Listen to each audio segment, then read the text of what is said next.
Let's talk. John Brown. Operation Wrath of God, the secret history of European intelligence and Mossad's assassination campaign. It's an unprecedented history of intelligence cooperation during the Cold War. The book is called Operation Wrath of God. It's by Aviva Guttman. I'd like to say that Aviva joins me live on the line now. Aviva, good morning to you. Good morning to you too. Good to have you. Whereabouts are you, by the way, this morning?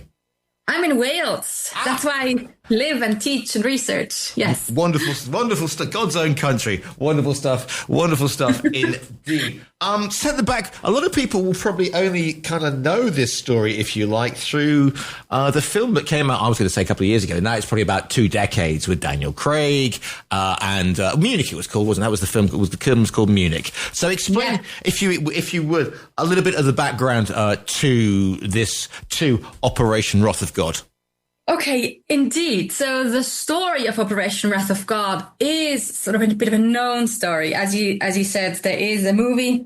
But the crazy thing is, there is no need to invent anything. Reality is crazier than fiction, really. So it starts basically with a sort of a watershed moment in terrorism history, in the history of European international relations and Israeli history, with the Munich Olympics attack. And I'm not going into too many details. Again, it's a known story that there was a Palestinian organization, Black September organization, managed to enter the Olympic Village in Munich in 1972 and take 11 Israeli hostages. The German local authorities, the police, tried to attempt a rescue operation and it failed horribly and all these Israeli hostages were killed. This led to outrage, grief and sadness in Israel. It was that their pride has been wiped out, and there was a lot of requests for revenge, for something had to be done.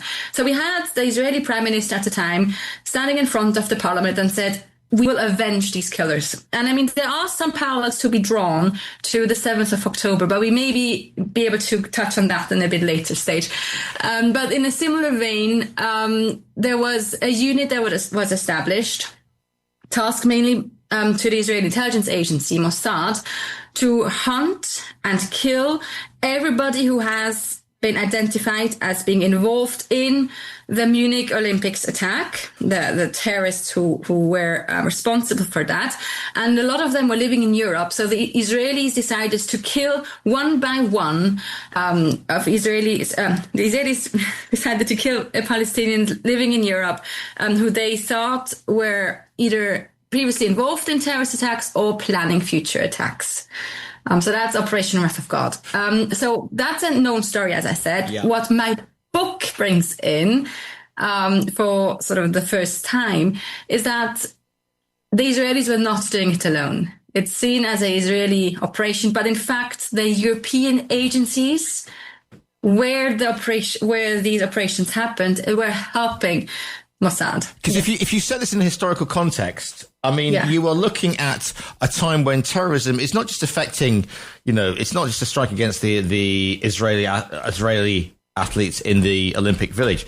There are machine gun attacks taking place at airports. There are liners there are planes being hijacked and then blown up. There is well scared chaos with, the PLO, the people, the Palestine Liberation Army, there are all sorts of various, you can draw a parallel with the Bleeding Life of Brian and there are so many different, groups setting off on themselves. Plus this wide scale sort of, pseudo-Marxist thing with the IRA, with the Red Brigades, with the Baader-Meinhof, with obviously ETA in this country. So there is a widespread terrorist threat. So it is in the interests of European democracies to have cooperation. And, if Mossad wants to go and knock off a few terrorist organizations or those financing it, then in the politics of the early 70s, this is not a bad thing. No, you're absolutely right to point out the broader context of all of that, absolutely. With tourism becoming an increasing industry, at the time you could just walk into a plane. You didn't have any of the security measures. And precisely because of this terrorist threat at the time, because they realized they can hijack planes really easily, because they were not being searched for any weapons. So yes, absolutely. I think the Europeans kind of woke up to this new threat in the 1970s and were like, first of all, who are those Palestinians? Who are those left-wing extremists who want to create, who want to, harm the civilians? I mean, that's what terrorism is. You want to kill one, frighten 10. That's like a very basic, that's a saying, to summarize terrorism. So, definitely the European governments were trying to understand the threat, to try and get hold of the threat, trying to develop counterterrorism policies more or less from scratch. And cooperating with the Israelis made a lot of sense in that respect. And they were getting, I think, also increasingly dependent on foreign partners because the Israelis just had more knowledge and had more infiltration capabilities. That being said, the Mossad was really good with Palestinians operating in the Middle Eastern region, but they needed the help of the Europeans then to kind of combine forces to get the bigger picture together. Again, in the post-Munich context of who was involved in Munich, but also what were the terrorists up to next. So it was a fear. It was sort of a fear-driven and bit of a chaotic time, I would say, because the governments were just like, well, what's that? It's like, 9/11 was not the first time governments are struck by terrorism. It happened way before. And this kind of like waking up to a new threat and trying to understand it and understanding that cooperation is key to counter this threat. That happened, I would say, in the early 70s.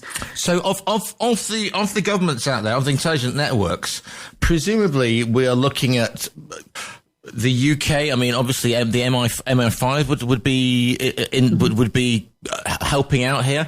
The Germans, I would imagine, with their intelligence agencies too. I can see a stumbling block here because it's where a lot of the action takes place, and that would be the French intelligence services. Are they going to help Mossad in this case? Are they going to give intelligence, or are they perhaps a little more reserved in their intelligence sharing? Interesting. Right. So it started with, let's go back to this realization that there is an increased need for cooperation. Right. So there existed a so-called Club de Bern. It's named after the Swiss capital. Yep.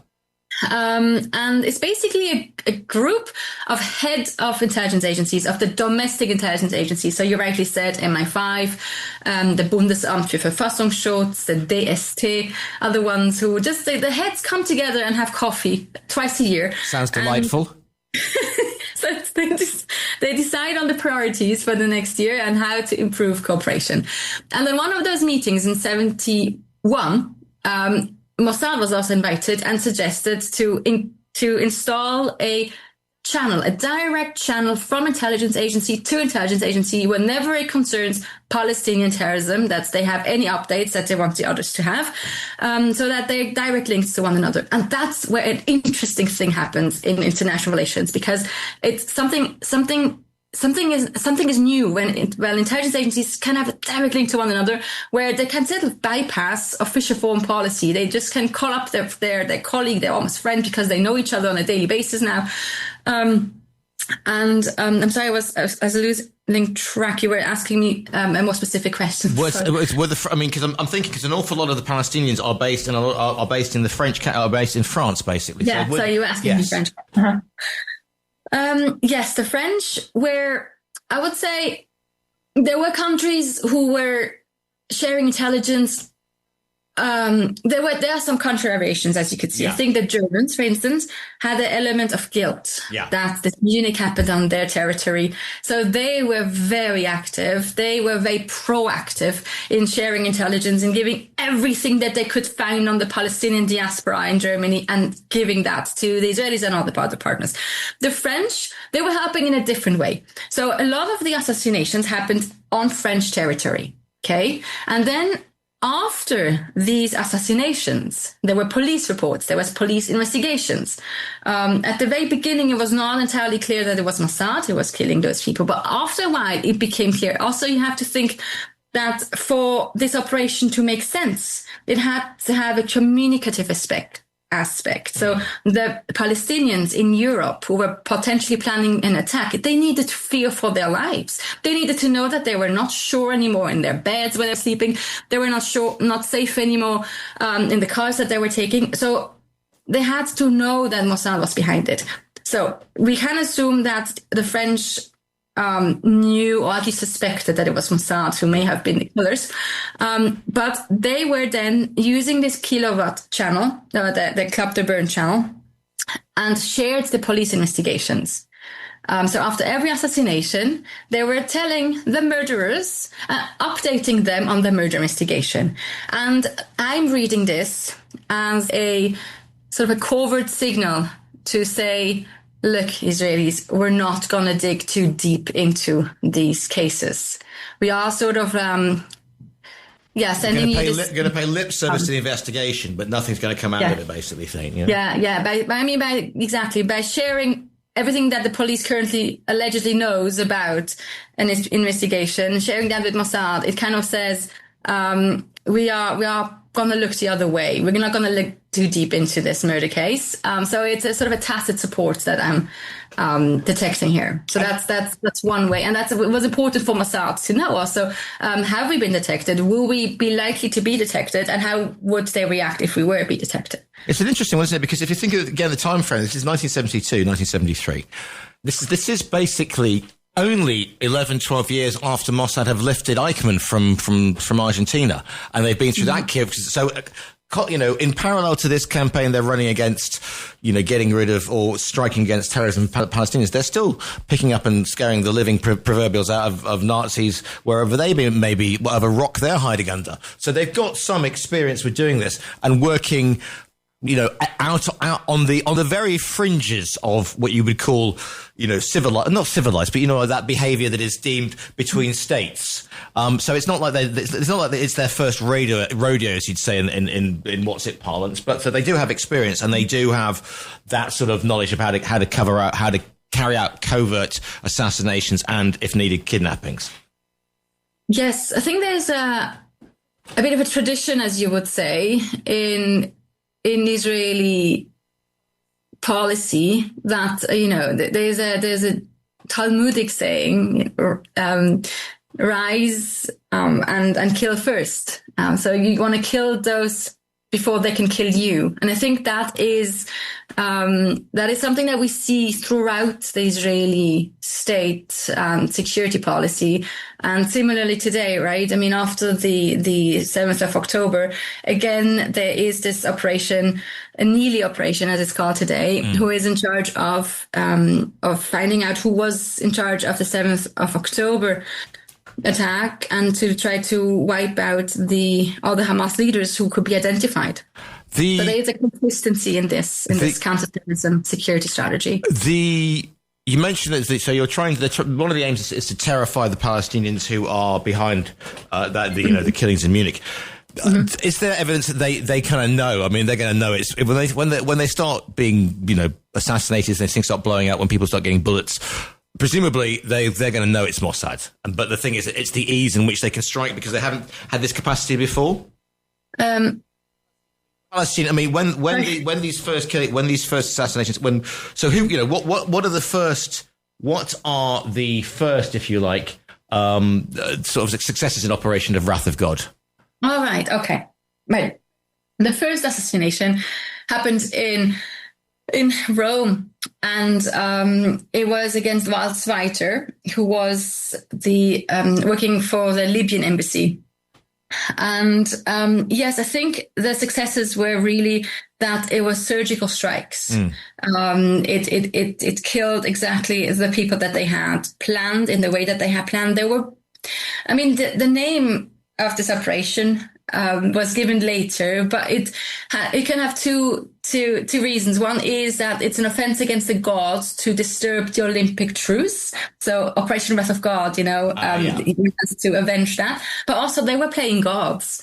They were killing these people really in the beds where they're sleeping. And I think the successes is that they were able to do so without harming any other people. But also, yes, the goal was to kill them so that everybody would know that it was the Israelis who had pulled the trigger, but without leaving any incriminating traces.